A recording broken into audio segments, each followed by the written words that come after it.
दुनिया की तमाम छोटी और बड़ी खबरों के लिए हमारे चैनल को सब्सक्राइब करना न भूलें और बेल का बटन जरूर दबाएं। दोस्तों, इस वक्त हम खड़े हैं लखनऊ हाई कोर्ट में। इसी लखनऊ हाई कोर्ट में एटीएस की कोर्ट है, कोर्ट नंबर 5, जहां पर मौलाना कलीम सिद्दीकी साहब को उनके मामले की जो यहां पर हियरिंग हो रही है। मौलाना कलीम सिद्दीकी साहब पर तथाकथित अवैध धर्मांतरण का आरोप है। यहाँ पर उनकी पेशी होनी थी, लेकिन बताया गया पेशी वीडियो कॉन्फ्रेंसिंग से हो गई है। मौलाना कलीम सिद्दीकी साहब को 16 तारीख तक के लिए जेल भेज दिया गया है। 16 तारीख तक मौलाना कलीम सिद्दीकी साहब को जेल में ही रहना पड़ेगा, 16 अक्टूबर 2021 तक। 16 तारीख को जो है वो यहाँ पर अब एटीएस कोर्ट इस मामले पर दूसरी सुनवाई करेगी। इस मामले में और भी जो लोग थे उन्हें जो है वो कुछ लोगों को रिमांड पर दिया गया है, कुछ लोगों को जेल में भेजा गया है। दोस्तों, यहाँ पर ये बात है कि ये अवैध धर्मांतरण होता क्या है। मौलाना कलीम सिद्दीकी साहब पर आरोप लगाया कि वो अवैध धर्मांतरण करवाते थे। मैं यहाँ पर कहना चाहूँगा मोदी साहब से, योगी साहब से, कि आप मुझे चलिए परमिशन दे दीजिए, वैध धर्मांतरण कैसा होता है, मैं लोगों का वैध धर्मांतरण करवाऊँगा। तो ये बड़ी अजीब सी चीज़ होती है दोस्तों, क्योंकि जब किसी को मुसलमान बनना है तो वो किसी मौलाना के पास जाएगा इस्लाम के बारे में जानकारी लेने के लिए। जब किसी को अगर हिंदू धर्म अपनाना है तो वो किसी हिंदू साधु संत के पास जाएगा उस हिंदू धर्म के बारे में, सनातन धर्म के बारे में जानकारी लेने के लिए। अगर किसी को ईसाई धर्म अपनाना है तो वो फादर के पास जाएगा ईसाई धर्म के बारे में जानकारी लेने के लिए। दूसरा, मेरे व्यक्तिगत संविधान इस बात की इजाज़त देता है कि आप अपने धर्म का प्रचार प्रसार करें, तो ऐसे में उन्हें गिरफ्तार किया जाना और जो आरोप लगाए जाना, कानून अपना काम करेगा, हम मानते हैं कानून सर्वोपरि है।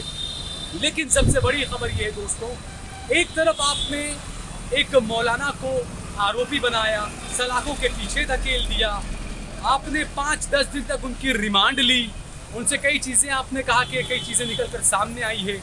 जो बंदा आपकी कस्टडी में है, जो बंदा जेल में है, उस बंदे के घर पर अचानक जो है मौलाना कलीम सिद्दीकी साहब के घर पर शाहीन बाग में जो उनका घर है वहाँ पर छापेमारी की गई और तकरीबन 30 से 40 पुलिस वाले वहाँ पर पहुँच गए। उसमें एटीएस के भी थे, उसमें ब्लैक कमांडो भी थे और माहौल इस तरीके से बना दिया गया कि न जाने कितना बड़ा कोई आतंकवादी वहाँ पर रहता है, न जाने उसके वहाँ से कितना बड़ा जखीरा पकड़ा गया होगा।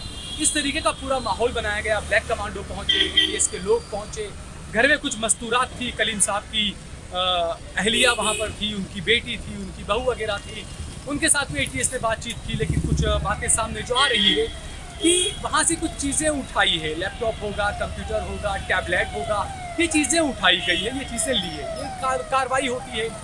दूसरा, कलीम साहब का जो घर है शाहीन बाग में, उसके अलावा उनके जो बहनोई हैं अब्दुल रहमान साहब, उन्हें नोटिस भी मिला था एटीएस का, उनके घर पर भी छापेमारी की गई, उनके घर से भी कई सामान को उठा लिया गया है। कुछ लोगों को कलीम साहब के ही कुछ रिश्तेदार हैं, उनको पुलिस तलाश रही है। दोस्तों, ये लड़ाई मौलाना कलीम सिद्दीकी की या हिंदू मुसलमान की नहीं है दोस्तों, ये लड़ाई संविधान की है। इस संविधान ने आपको ये इजाज़त दी, जो संविधान आपको ये ताकत देता है कि आप अपने धर्म का प्रचार और प्रसार कर सकते हैं। क्या मौलाना कलीम सिद्दीकी साहब ने या उनके परिवार वालों ने क्या किसी के सर पर गन रखकर क्या ये कहा कि आप इस्लाम कबूल करिए? क्या ऐसा कोई मामला है? ऐसा कोई मामला तो सामने नहीं आया है दोस्तों, क्योंकि हम बार बार ये बात बताते हैं कि आज का वो वक्त है जहाँ पर बेटा अपने बाप की बात भी नहीं सुनता है। तो आखिरकार उसको अगर बंद रूम में धमकी देकर अगर कोई इस्लाम कबूल करवा ले और वो इस्लाम पर चल पड़े आगे भी, ये मुनासिब नहीं है दोस्तों। ये बात मान ही नहीं सकते हैं कोई आज के दौर में किसी को ज़बरदस्ती धर्मांतरण कैसे करवा सकता है। तो इसीलिए जो आरोप लग रहे हैं, जो लोगों का कहना है कि ये सरासर गलत और बेबुनियाद आरोप है, ये डराया जा रहा है, एक माहौल क्रिएट किया जा रहा है।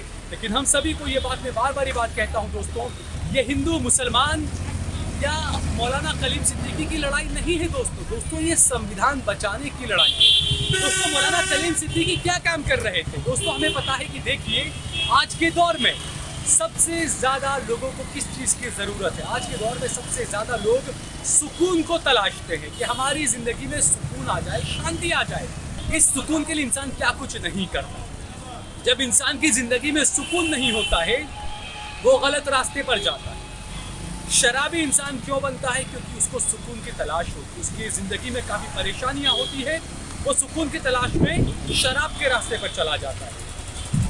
कोई होता है जुआ सट्टा खेलने लग जाता है क्योंकि उसकी ज़िंदगी में सुकून नहीं, वो सुकून के लिए अपने दोस्तों के साथ बैठ के सट्टा खेलने लग जाता है। गलत राह जो होती है वो हमेशा सुकून की चाह में इंसान गलत राह को चुनता है।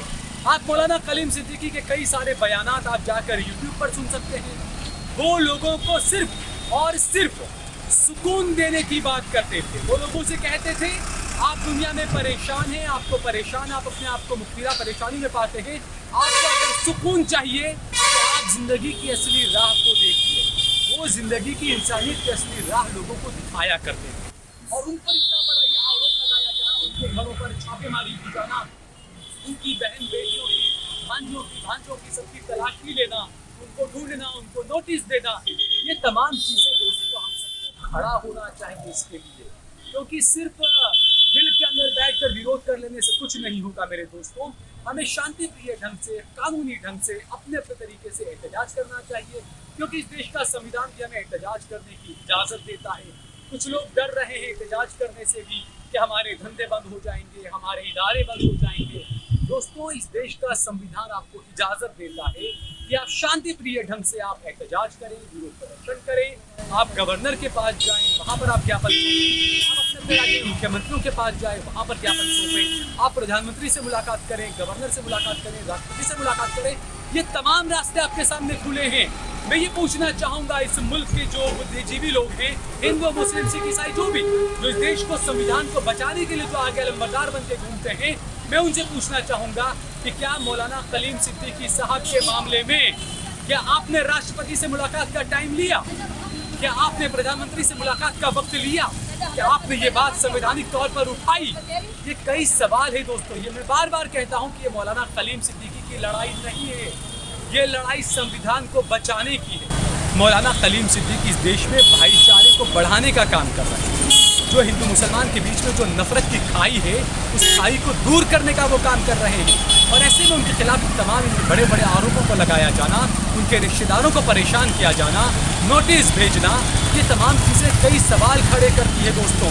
मैं बार बार ये कहता हूँ, जो लोग ये सोचते हैं कि हम नहीं बोलेंगे हमारे इदारे बंद हो जाएंगे, हम नहीं बोलेंगे हमारे बिजनेस बंद हो जाएंगे, अगर आप ये सोचकर चुप बैठे हैं, खामोश बैठे हैं, तो ये बात याद रखिए, अगला नंबर आपका भी हो सकता है। और दूसरा ये कि मौलाना कलीम सिद्दीकी साहब को गिरफ्तार करके या एक खास समुदाय के लोगों को ये मैसेज दिया गया है, ये पैगाम दिया गया है कि जब मौलाना कलीम सिद्दीकी गिरफ्तार हो सकते हैं तो आपको क्या है हमारे साथ, आपको जब चाहे इस देश में कोई संविधान नहीं। हमने पिछले दिनों देखा था कि फादर स्टैन को पकड़ा गया था, कई आरोप उन पर लगे थे। हालांकि बाद में ये बातें भी सामने आई कि झारखंड वगैरह के जो आदिवासी इलाके हैं, वहां पर वो उनके जो ईसाई धर्म है उसका प्रचार प्रसार किया करते थे। शायद इसी का खामियाजा उन्हें भुगतना पड़ा। ये आरोप सरकार पर भी लगे, ये तमाम सुरक्षा एजेंसियों पर भी ये आरोप लगे। इसके अलावा कुछ ऐसे मामले भी सामने आए थे, कुछ खबरें इस तरह की भी आई थी कि किसी को पुलिस ने, ATS ने या NIA ने गिरफ्तार किया, उनके वहाँ से लैपटॉप्स वगैरह उठा लिए और उसके बाद में बताया गया कि उनके कंप्यूटर के अंदर कुछ चीज़ें जानबूझकर ऐसी प्लांट कर दी गई थी और उसको सबूत के तौर पर पेश कर दिया गया। तो ये इसी देश में हो रहा है। ये अगर मौलाना कलीम सिद्दीकी साहब के साथ हो सकता है तो ये किसी स्वामी के साथ भी हो सकता है। ये अगर सहल के साथ हो सकता है तो ये सुरेश के साथ भी हो सकता है। इसलिए सहल, सुरेश, कलाम सभी को साथ उठकर खड़ा होना होगा, संविधान को बचाना होगा, देश में भाईचारे को दूर करना होगा। देश के जो लोग शांति के लिए तड़प रहे हैं, सुकून के लिए तड़प रहे हैं, उन्हें सुकून देना, उन्हें शांति देना, उन्हें सही राह दिखाना, ये हर भारतीय को और इंसानियत का सबसे बड़ा और सबसे पहला पैगाम होना चाहिए। कैमरामैन बकुल परमार के साथ सहल कुरैशी, लखनऊ।